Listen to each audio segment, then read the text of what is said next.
Allahu Akbar, Allahu Akbar, Allahu Akbar, Allahu Akbar, Allahu Akbar, Allahu Akbar, Allahu Akbar, Allahu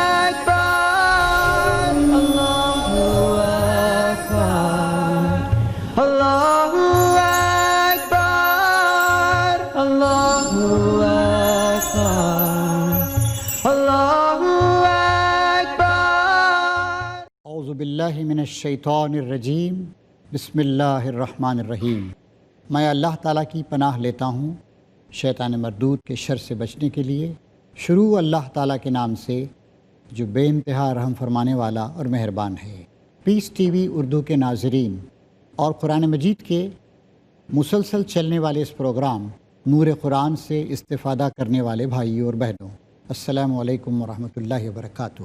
آج ہم سورہ النحل جو قرآن مجید کی 16ویں صورت ہے اور مکہ معظمہ کے آخری دور میں نازل ہوئی تھی، اس کی آیت نمبر 90 سے اپنے مطالعے کا آغاز کریں گے۔ ان اللہ یأمر بالعدل والإحسان وإیتاء ذی القربى وینہی عن الفحشاء والمنکر یعظکم لعلکم تذکرون۔ اللہ تعالیٰ حکم دیتا ہے عدل کا، احسان کا اور صلہ رحمی کا، اور بدی اور بے حیائی اور ظلم و زیادتی سے منع کرتا ہے۔ وہ تمہیں نصیحت کرتا ہے تاکہ تم سبق لو۔ یہ قرآن مجید کی بہت ہی اہم آیت۔ آپ جانتے ہیں کہ خلفائے راشدین 4 تھے، صحیح راہوں پہ چلنے والے خلفائے کرام، ہدایت یافتہ خلفائے کرام، سیدنا ابوبکر صدیق، سیدنا عمر فاروق، سیدنا عثمان ذی النورین اور حضرت علی۔ اور پھر اس کے بعد کچھ دنوں کے لیے خلافت کا نظام ذرا خراب ہو گیا۔ پھر اس کے کچھ عرصے کے بعد حضرت عمر بن عبدالعزیز تشریف لائے۔ وہ صرف 2.5 سال ہی حکومت کر سکے۔ لوگوں نے سازش کر کے ان کو گویا شہید کر دیا۔ بنو امیہ کے تھے وہ، لیکن ان کا شمار بھی خلفائے راشدین میں ہوتا ہے۔ اس آیت کی پیش نظر، اس آیت کی اہمیت کے پیش نظر حضرت عمر بن عبدالعزیز رحمۃ اللہ علیہ نے اس آیت کو جمعہ کا جو دوسرا خطبہ ہوتا ہے، خطبہ ثانیہ، اس کا جز بنایا۔ چنانچہ آج آپ جہاں بھی دنیا بھر میں جمعہ کی نماز پڑھتے ہیں، خطبہ سماعت فرماتے ہیں، تو دوسرے خطبے میں اس میں یہ آیت پڑھی جاتی ہے، ان اللہ یأمر بالعدل والاحسان وایتاء ذی القربى وینہی عن الفحشاء والمنکر والبغی یعظکم لعلکم تذکرون۔ اس میں 3 پازیٹیو باتوں کی، 3 مثبت باتوں کی تلقین کی گئی ہے اور 3 بری باتوں سے منع کیا گیا ہے۔ آیت کی اہمیت کے پیش نظر ضروری ہے کہ ہم اس کا ذرا تفصیلی مطالعہ کریں اور اس کو سمجھیں۔ اللہ تعالیٰ تمہیں حکم دیتا ہے عدل کا۔ عدل کے معنی کیا ہیں؟ انصاف۔ اردو میں ہم اس کا ترجمہ انصاف سے کرتے ہیں۔ عدل صرف 2 آدمیوں کے درمیان کسی معاملے کا فیصلہ کر دینا نہیں ہے، بلکہ عدل کے معنی میں اور بہت ساری خوبیاں ہمارے سامنے آتی ہیں۔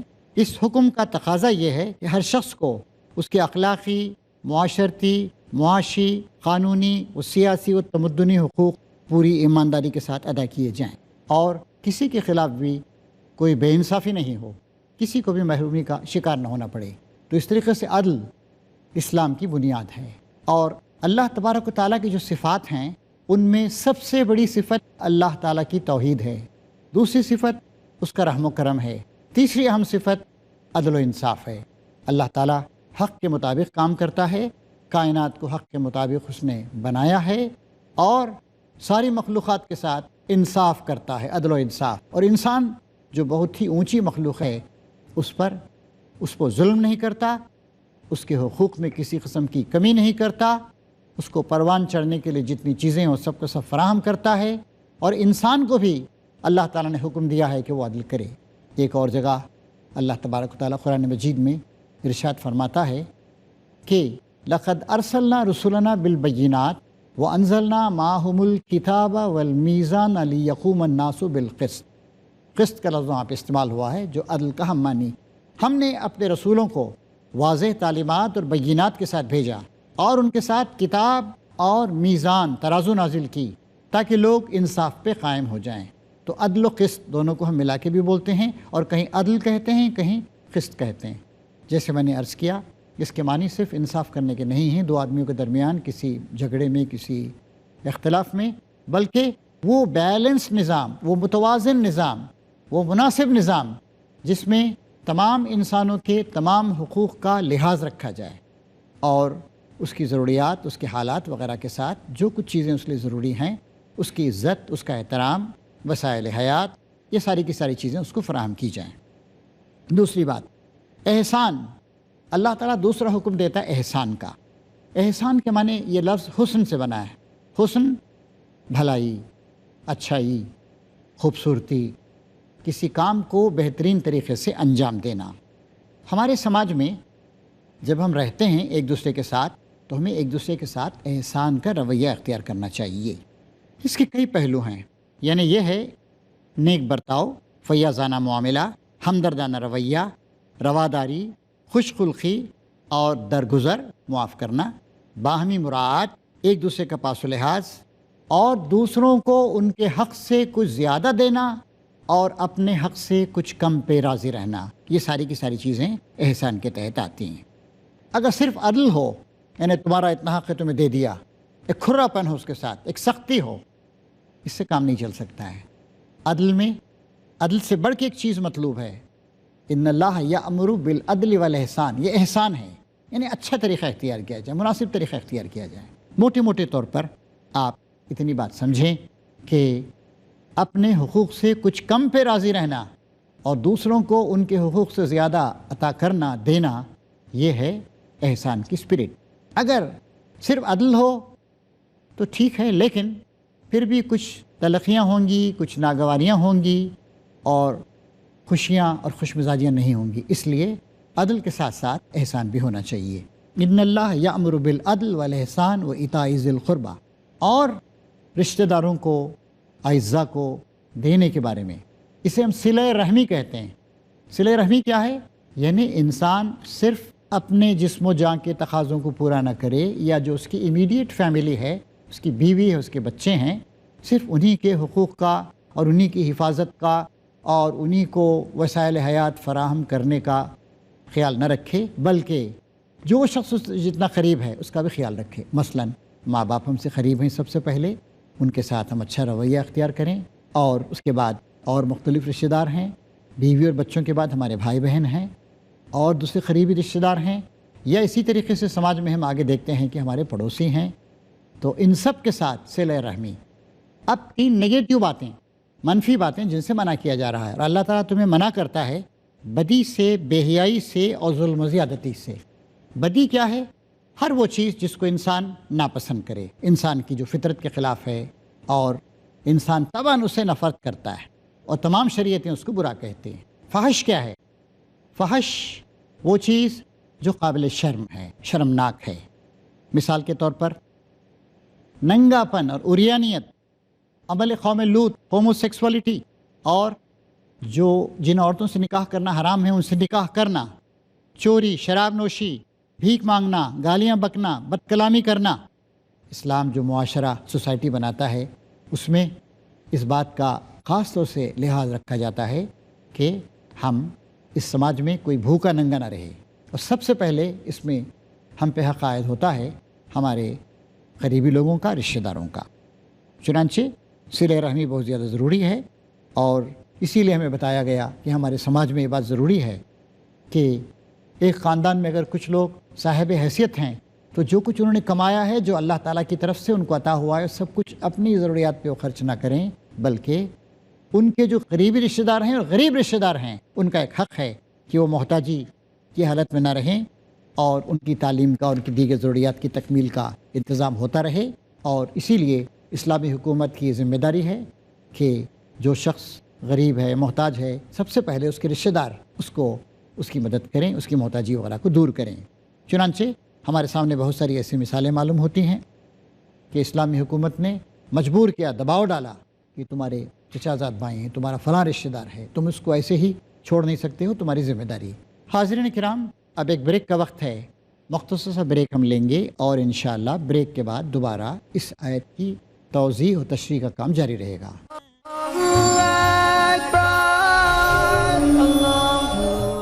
قابل احترام ناظرین، بریک کے بعد دوبارہ آپ کا استقبال۔ آئیے ہم قرآن مجید کی 16ویں صورت سورہ النحل کی آیت نمبر 90 جو ہر خطبہ جمعہ کا جز ہوتی ہے اس کا مطالعہ جاری رکھیں۔ اب تک آپ کے سامنے یہ بات آئی تھی کہ اللہ تعالیٰ حکم دیتا ہے 3 باتوں کا، عدل کا حکم دیتا ہے، احسان کا حکم دیتا ہے اور صلہ رحمی کا حکم دیتا ہے۔ اب 3 نگیٹیو باتیں، منفی باتیں جن سے منع کیا جا رہا ہے، اور اللہ تعالیٰ تمہیں منع کرتا ہے بدی سے، بے حیائی سے اور ظلم و زیادتی سے۔ بدی کیا ہے؟ ہر وہ چیز جس کو انسان ناپسند کرے، انسان کی جو فطرت کے خلاف ہے اور انسان طبعاً اسے نفرت کرتا ہے، اور تمام شریعتیں اس کو برا کہتی ہیں۔ فحش کیا ہے؟ فحش وہ چیز جو قابل شرم ہے، شرمناک ہے۔ مثال کے طور پر بخل، بخیلی کرنا، کنجوسی، زنا، ننگا پن اور عریانیت، عمل قوم لوط، ہومو سیکسولیٹی، اور جن عورتوں سے نکاح کرنا حرام ہے ان سے نکاح کرنا، چوری، شراب نوشی، بھیک مانگنا، گالیاں بکنا، بد کلامی کرنا۔ اسی طریقے سے آج کے زمانے میں اس طرح کی بہت ساری اجتماعی چیزیں بھی ہو رہی ہیں فحش، مثلاً جھوٹا پروپیگنڈا، تہمت تراشی، پوشیدہ جرائم کی تشہیر، بدکاریوں پر ابھارنے والے افسانے اور ڈرامے اور فلم، عریاں تصاویر، عورتوں کا بند سنور کر منظر عام پر آنا، علل اعلان مردوں اور عورتوں کے درمیان اختلاط ہونا، اور اسٹیج پر عورتوں کا ناچنا تھرکنا اور ناز و ادا کی نمائش کرنا۔ یہ ساری کی ساری چیزیں فحش ہیں جو انسانی معاشرے کو بگاڑ دیتی ہیں، جو پاکیزگی قلب و نظر سے انسانوں کو محروم کر دیتی ہیں، اور پھر اس سے گندگیاں پیدا ہوتی ہیں، عورتوں کی بے عزتی ہوتی ہے، مردوں کے اندر برائی کے جراثیم پیدا ہوتے ہیں، پھر سماج میں فتنہ و فساد، لڑائی جھگڑے، قتل خون، مرڈرز وغیرہ وغیرہ ہوتے ہیں۔ تو اللہ تعالیٰ تمہیں منع کرتا ہے، بدی سے منع کرتا ہے، فحش سے منع کرتا ہے، اور بغی کیا ہے؟ حد اعتدال سے آگے بڑھ جانا، اسے تجاوز کرنا۔ اللہ تعالیٰ کے جو حقوق ہیں اور انسانوں کے جو حقوق ہیں، 2 طرح کے حقوق ہیں، حقوق اللہ اور حقوق العباد۔ ان دونوں معاملوں میں ظلم و زیادتی سے کام لینا۔ اللہ تعالیٰ کا حق یہ ہے کہ اس کی عبادت کی جائے، اس کی اطاعت کی جائے، اس کا احترام کیا جائے، اس کے احکام کو مانا جائے اور اس کی باتوں کو سمجھا جائے، اس کے کلام کو پڑھا جائے، اس کی صحیح تشریح تعبیر کی جائے۔ اس معاملے میں اگر آدمی نے اللہ تعالیٰ کا حق کسی اور کو دے دیا تو یہ بغی ہے، یہ حد اعتدال سے بڑھ جانا ہے، یہ ظلم و زیادتی ہے۔ ایسے ہی اللہ تعالیٰ کے تعلق کے ساتھ ساتھ ہم دنیا میں رہتے ہیں تو بے شمار انسانوں کے ساتھ ہمارے تعلقات ہوتے ہیں، ہم سماجی دھاگوں میں بندھے ہوئے ہیں، ہماری بیوی اور بچے، ہمارے ماں باپ، ہمارے بھائی بہن، ہمارے رشتہ دار، ہمارے اقربا، ہمارے پڑوسی، ہمارے ملازمین، اور وہ لوگ جو ہمارے ذمہ دار ہیں، حکومت کے کارندے، حکومت کے ذمہ دار۔ ان میں سے کسی کے ساتھ بھی کوئی غلط رویہ نہیں اختیار کیا جائے اور ان سب کے حقوق صحیح طریقے سے ادا کیے جائیں۔ ان 3 باتوں کو اللہ تعالیٰ بتا رہا ہے کہ ان 3 باتوں سے تمہیں منع کیا جا رہا ہے۔ پھر کہہ رہا ہے یعظکم لعلکم تذکرون، وہ تمہیں نصیحت کرتا ہے تاکہ تم سبق لو۔ اور ظاہر ہے اللہ تعالیٰ کی یہ نصیحت 3 مثبت پازیٹیو باتوں کے سلسلے میں اور 3 منفی نگیٹیو باتوں کے سلسلے میں ہر صاحب ایمان کو، ہر مسلمان کو ان چیزوں کو اپنے سامنے رکھنا چاہیے۔ اس کے بعد اللہ تعالیٰ کہہ رہا ہے اللہ کے عہد کو پورا کرو جب کہ تم نے اس سے کوئی عہد باندھا ہو، اور اپنی قسمیں پختہ کرنے کے بعد توڑ نہ ڈالو جب کہ تم اللہ کو اپنے اوپر گواہ بنا چکے ہو، اللہ تمہارے سب افعال سے باخبر ہے۔ 3 طرح کے عہد ہوتے ہیں۔ ایک عہد وہ ہے جو ہم نے اللہ تعالیٰ سے باندھا ہے، وعدہ کیا ہے ہم نے، اور ایک پیدائشی عہد ہے، جب اللہ تعالیٰ نے ہمیں پیدا کر دیا خود بخود اللہ تعالیٰ کے اور ہمارے درمیان ایک عہد قائم ہو گیا۔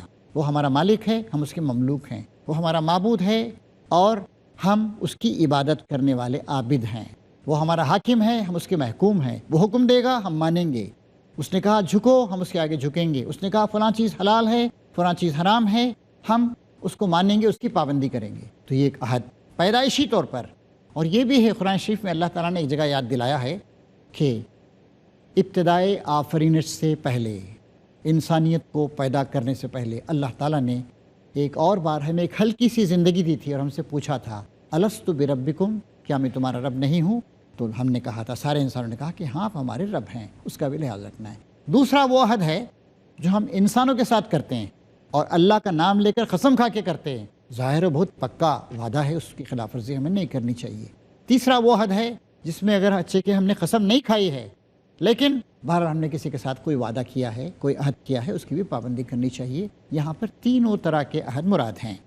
اللہ تعالیٰ فرما رہا ہے ان اللہ یعلم ما تفعلون، اللہ تعالیٰ تمہارے تمام افعال سے، جو کچھ تم کرتے ہو اس سے پورے طور سے باخبر ہے۔ اللہ سے ڈرتے ہوئے ہمیں عہدوں کی پابندی کرنی چاہیے۔ ایک اور بات اس کے بعد فرمائی جا رہی ہے، تم اپنی قسموں کو آپس کے معاملات میں مکر و فریب کا ہتھیار بناتے ہو تاکہ ایک قوم دوسری قوم سے بڑھ کر فائدے حاصل کرے، حالانکہ اللہ اس عہد و پیمان کے ذریعے سے تم کو آزمائش میں ڈالتا ہے۔ قوموں کا جب معاملہ آتا ہے، اجتماعی معاملہ، لوگ اپنے اس لیڈر کی بڑی تعریف کرتے ہیں اور تعریف کے ڈونگڑے برساتے ہیں اس پر جس نے کسی اور قوم کے ساتھ کوئی معاملہ کیا لیکن اس قوم کو دھوکہ دیا اور اپنی قوم کو فائدہ پہنچایا۔ اسلام اس کی ہرگز اجازت نہیں دیتا ہے۔ یہ اجتماعی غداری ہے، یہ اللہ تعالیٰ کے احکام کی بھی خلاف ورزی ہے۔ یہاں بتایا جا رہا ہے کہ لوگ ایک دوسرے سے فائدہ اٹھانے کے لیے غلط طریقے اختیار کرتے ہیں، یہ وعدہ کرتے ہیں، وعدہ وفا نہیں کرتے ہیں، توڑ دیتے ہیں، اور اجتماعی طور پر یہ ہو تو بہت زیادہ خرابی ہے۔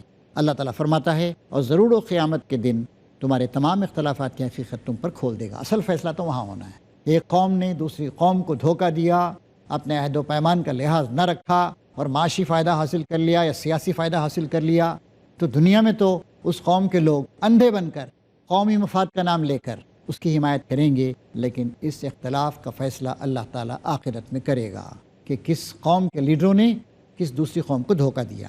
اگر اللہ کی مشیت ہوتی کہ تم میں کوئی اختلاف نہ ہو تو وہ تم سب کو ایک ہی امت بنا دیتا۔ دنیا میں مختلف امتیں ہیں، مختلف قومیں ہیں۔ اللہ تعالیٰ کے لیے یہ بات بالکل ممکن تھی کہ وہ انسانوں کو پیدائشی طور پر نیک بنا دیتا، سب لوگ فرشتوں کی طرح چل پھر رہے ہوتے، جیسے مرغیاں ہوتی ہیں ایک پولٹری فارم میں، سب کی سب کنٹرول میں ہوتی ہیں، کوئی کچھ نہیں کرتی ہے، وہی کرتی ہے، جو دانہ دیا جاتا ہے کھاتی ہے، وہی چگتی ہے، انڈے دیتی ہے۔ ایسا نہیں ہے، انسانوں میں اختلاف ہوگا، انسانوں میں مختلف رائے ہوں گی، انسانوں میں اچھے ہوں گے، برے ہوں گے۔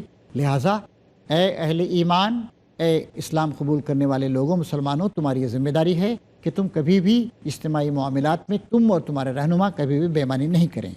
اور کچھ لوگ کہا کرتے تھے کہ ہم تو خدا کے دین پہ چل رہے ہیں، باقی لوگ خدا کے غدار ہیں، باغی ہیں، ہم ان کے ساتھ جو چاہیں کریں۔ یہودی کہا کرتے تھے کہ امیوں کے معاملے میں، یعنی غیر قوموں کے معاملے میں بے ایمانی کرنے میں کوئی حرج نہیں ہے۔ اسلام کہتا ہے کہ نہیں، اپنا معاملہ ہو یا دوسری قوم کا معاملہ ہو، تمہیں ہر وقت ایمانداری کا رویہ اختیار کرنا چاہیے، تمہیں اپنے عہدوں کا، اپنی قسموں کا لحاظ رکھنا چاہیے، اور کوئی بھی غلط طریقہ اختیار کر کے جو انصاف کے اصولوں کے خلاف ہو یا دیانت اور امانت کے اصولوں کے خلاف ہو، کوئی انفرادی فائدہ حاصل کرنا یا کوئی قومی فائدہ حاصل کرنا، یہ اسلام کی نگاہ میں صحیح نہیں ہے۔ اسلام جس امت مسلمہ کی تعمیر کرتا ہے وہ حق اور راستی کی گواہی دینے والی، انصاف کے لیے کھڑی ہونے والی اور دوسروں کے ساتھ انصاف کا رویہ اختیار کرنے والی ہوتی ہے، چاہے دوسرے اس کے ساتھ کتنی ہی ناانصافی اور غلط رویہ کیوں نہ اختیار کریں۔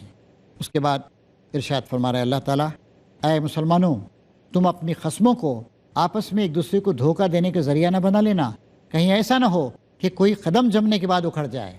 تم نے اگر دھوکہ بازی کا طریقہ اختیار کیا تو وہ لوگ جن کو اسلام کی طرف لانا تمہاری ذمہ داری ہے، تمہارے اس غلط رویے کو دیکھیں گے تو وہ اسلام سے پھر جائیں گے، اور اس طریقے سے تم لوگوں کو آزمائش میں ڈال دو گے۔ اور تم اس جرم کی پاداش میں کہ تم نے لوگوں کو اللہ کی راہ سے روکا، برا نتیجہ دیکھو اور سخت سزا بھگتو۔ اللہ کے عہد کو تھوڑے سے فائدے کے بدلے نہ بیچ ڈالو۔ جو کچھ اللہ کے پاس ہے تمہارے لیے بہتر ہے اگر تم جانو۔ جو کچھ تمہارے پاس ہے وہ خرچ ہو جانے والا ہے، اور جو کچھ اللہ کے پاس ہے وہی باقی رہنے والا ہے۔ ما عندکم ینفد وما عند اللہ باق۔ اس بات کو دھیان میں رکھ کے زندگی گزارو کہ تمہارے پاس جو کچھ دنیا کے وسائل ہیں وہ تھوڑے ہیں اور ختم ہو جانے والے ہیں، اور جو کچھ آخرت میں اللہ تعالیٰ نے تمہارے لیے تیار کر رکھا ہے وہ بہت ہے اور ہمیشہ رہنے والا ہے۔ اس لیے دنیاوی فائدوں کے لیے عہد و پیمان کی پابندی کے معاملے میں تمہیں کوئی خلاف ورزی اور گڑبڑ نہیں کرنی چاہیے۔ اس کے بعد ارشاد فرمایا جا رہا ہے کہ وَلَنَجْزِيَنَّ الَّذِينَ صَبَرُوا أَجْرَهُمْ بِأَحْسَنِ مَا كَانُوا يَعْمَلُونَ، اور ہم ضرور صبر سے کام لینے والوں کو ان کے اجر ان کے بہترین اعمال کے مطابق دیں گے۔ اصل آخرت ہے، وہاں کا اجر ہے۔ انفرادی طور پر اور اجتماعی قومی طور پر تم نے کیا رویہ اختیار کیا، اس کا فیصلہ قیامت میں ہوگا، اور دنیا میں ہو سکتا ہے اچھائی پر جمے رہنے کی وجہ سے تمہیں کچھ نقصان بھی اٹھانا پڑے، لیکن اصل تمہارا جو بدلہ ملے گا آخرت میں ملے گا۔ اس لیے صبر سے یعنی حق پر، راستی پر، عدل پر، انصاف پر، امانت پر، دیانت پر جمے رہنے کا طریقہ تمہیں اختیار کرنا چاہیے۔